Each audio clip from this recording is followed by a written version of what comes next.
voltamos. Agora é a continuação, na verdade, segunda aula de história que está gravada para vocês, porque hoje nós estamos em reunião dos professores.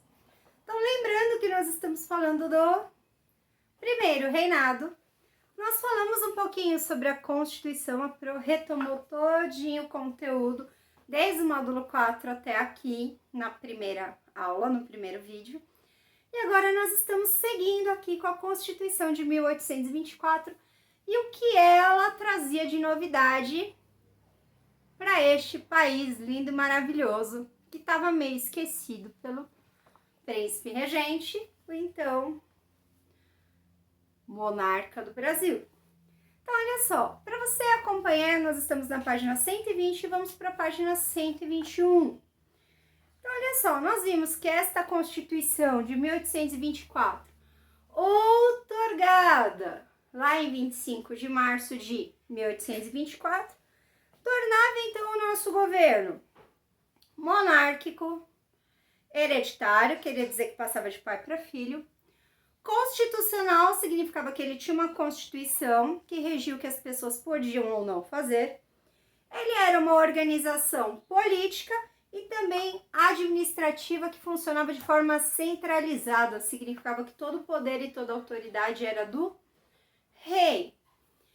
E lembra que a gente até viu lá no início do nosso módulo que falava que os reis, eles se intitulavam todos cheios de poder porque eles diziam que o seu poder tinha origem divina, eles diziam que seu poder vinha de Deus, e era por isso que tantas batalhas aconteciam em nome de Deus, mas que na verdade era em nome deles mesmos, tá? Não era em nome de Deus coisíssima nenhuma.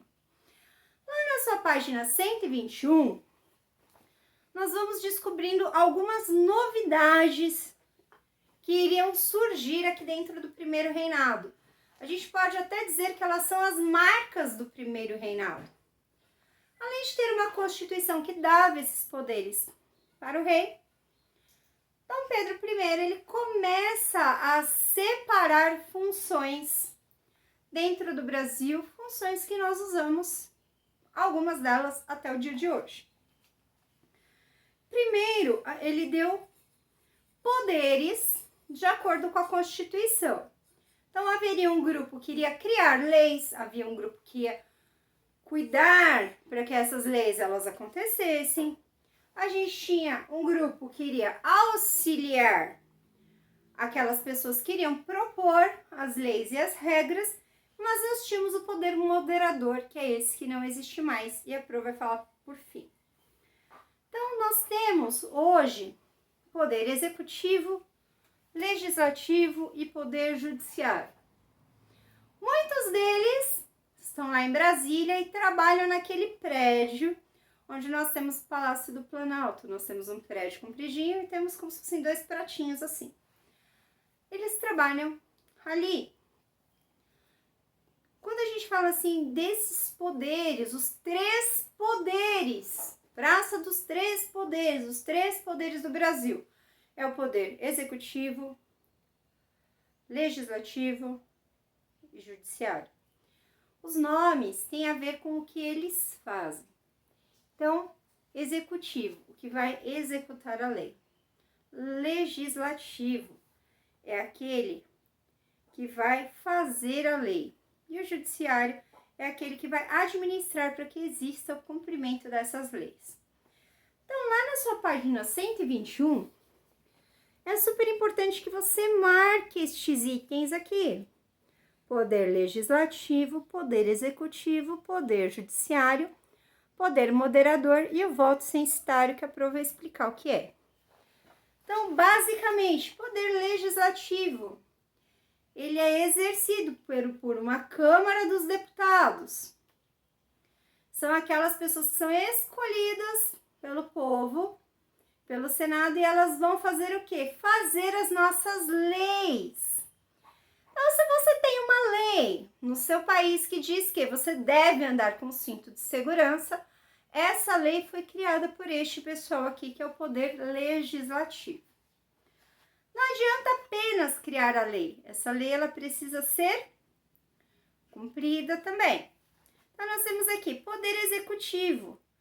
Aqui, nessa época, na época do primeiro reinado, o executivo era o imperador e, auxiliado pelos seus ministros, ele era o poder encarregado de aprovar ou de vetar as propostas de lei. Hoje é um pouquinho diferente o poder executivo, a gente não tem um imperador para votar sim ou não.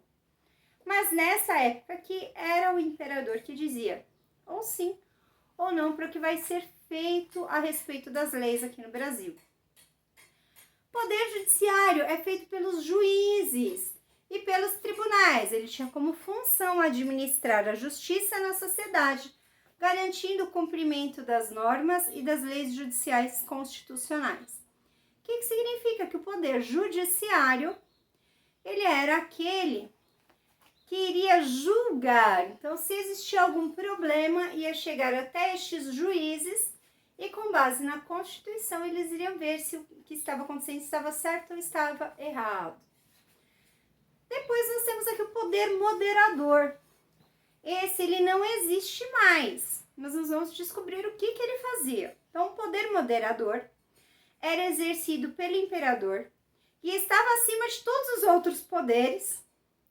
Através do poder moderador, o imperador controlaria e regularia os poderes legislativo, executivo e judiciário. O que quer dizer? Que está lá o poder legislativo. Eles criaram uma lei, eles criaram um projeto de lei, que quem assina a lei é o executivo. O que acontece aqui? O poder legislativo poderia criar uma lei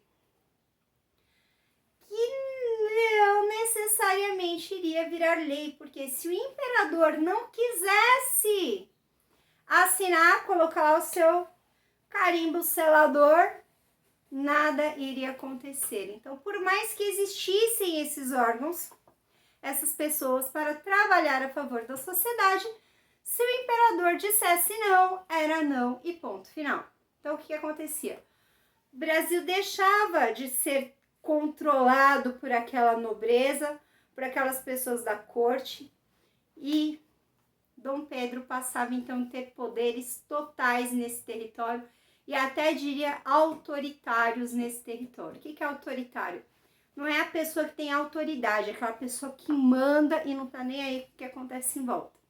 Então Dom Pedro ele começa então um regime autoritário, em que tudo que vai ser feito, que vai ser discutido em relação ao Brasil, vai passar pelas mãos dele, é ele que vai dizer sim ou não. Também nessa época aqui, foi criada uma coisa muito interessante, que você vai ver aí na sua apostila, que é o voto censitário. Nome um pouquinho difícil, né, da gente dizer, mas basicamente significava que se eu sou um camarada que tenho muito dinheiro no bolso, eu tinha direito a votar. Se eu sou um camarada mais pobre, eu não tenho nenhum direito de voto, nem de escolha, e muitas vezes direito nenhum. Então, o que acontecia? O voto censitário, ele acontecia quando? Para escolher essas pessoas que fariam parte do legislativo e do judiciário, até porque basicamente o executivo aqui era o imperador e ele tinha os seus ministros, que podiam em parte ser escolhidos por esse grupo ou não, ou somente escolhidos pelo imperador. Então o que acontece? O voto censitário dava poder àquela pessoa que tinha muito dinheiro. Só que o que acontecia? O camarada que tinha muito dinheiro, ele não estava pensando nas outras pessoas que estavam vivendo aqui, ele estava pensando em ganhar mais dinheiro, em ficar cada vez mais rico. E o que acontecia? As decisões passaram a defender somente os direitos das pessoas que a gente fala que eram abastadas, as pessoas que tinham mais dinheiro. Então, quem tinha dinheiro acabava ajudando, auxiliando aquele que também tinha mais dinheiro, e cada vez os ricos ficavam mais ricos e a população entrava de vez na miséria, porque não tinha como recorrer, como alguém que julgasse sua causa de uma forma mais adequada. Por quê? As pessoas que faziam parte do judiciário também eram pessoas muito ricas. Então, quando a gente olha primeiro reinado e nós olhamos a nossa história do Brasil hoje, nós vemos algumas características muito parecidas. Primeiro, porque nós escolhemos essas pessoas que estão lá nos representando. Apesar de que hoje as mulheres podem votar, os adolescentes de 16 anos para cima podem votar, e qualquer pessoa, independente do seu trabalho, do quanto ganha, se é uma pessoa com necessidades especiais ou não, todo mundo pode votar, tá? Isso era uma coisa que não acontecia aqui. A gente vai ver o final do voto censitário quando ele vai acontecer. Então, o que acontece? Esse processo de ter aquele que vai criar a lei, aquele que vai fazer com que a lei aconteça, assinando, aquele que vai julgar essa lei, isso já acontecia aqui na época do primeiro reinado e continua até os dias de hoje. Uma das coisas que nós também vemos acontecendo até os dias de hoje é que muitas dessas pessoas que são eleitas para cuidar de nós, que somos a população, muitas vezes acabam se esquecendo. É por isso que a gente fala que o voto, ele tem que ser muito bem pensado, porque às vezes eu estou olhando para uma pessoa e estou votando, às vezes, porque a pessoa ela é engraçada, ou porque a pessoa que está ali é uma pessoa mais velha, ela é uma pessoa que ela é mais ecologista. Nós temos que olhar tudo o que essa pessoa tem a nos mostrar. E ainda assim nós corremos o risco de votar em alguém que vai chegar lá na frente e vai fazer alguma coisa que a gente não ache legal. Por isso que é importante, quando a pessoa vai votar, ou vocês quando forem maiores, forem votar também, conhecer adequadamente o que são as propostas de cada uma dessas pessoas que estão aí. Esse é um ano de eleições. Apesar de estarmos todos em pandemia e estarmos dentro de casa, este ano haverá eleições. Não para estes cargos que estão aqui, mas teremos eleições. Processo de eleição nós vamos conhecer também na nossa apostila como é que ele começa a acontecer. Parte do mesmo princípio de escolha e muitas vezes de pessoas que não representavam o povo. Isso também é uma coisa da qual a gente tem que ter cuidado, porque às vezes nós estamos escolhendo pessoas que não estão olhando para as nossas necessidades. Então, muito do que acontecia aqui na época do primeiro reinado acontece ainda hoje. E é por isso que em história a gente vai caminhar muito com o passado e muito com o nosso presente. E a gente vai fazendo esses paralelos para descobrir o que está certo, o que está errado e o que deu ruim nesse nosso caminho, tá bom? Vocês vão fazer as atividades de 6 até o exercício 11, que vai falar sobre esses 3 poderes mais o poder moderador, tá bom?